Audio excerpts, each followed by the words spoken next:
शाह हुसैना वेख लै असी बदली बैठे भेस साडी जिंद निमाणी कूक दी असी रुल गए विच परदेस साडा हरदम जी कुरलाम दा साडी नीर वगावे अख असां जिउंदी जाने मर गए साडा मद हो जा वक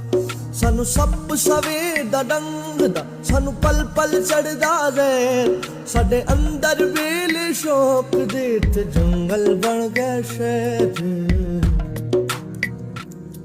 असां शौगां विच डुबदे साडी रुड़ गई नो पतवार साडे बोलण ते पाबंदियां साडे सिर लटके तलवार असां नैना देखू गेड़ के किती वत्तर दिल दी भौं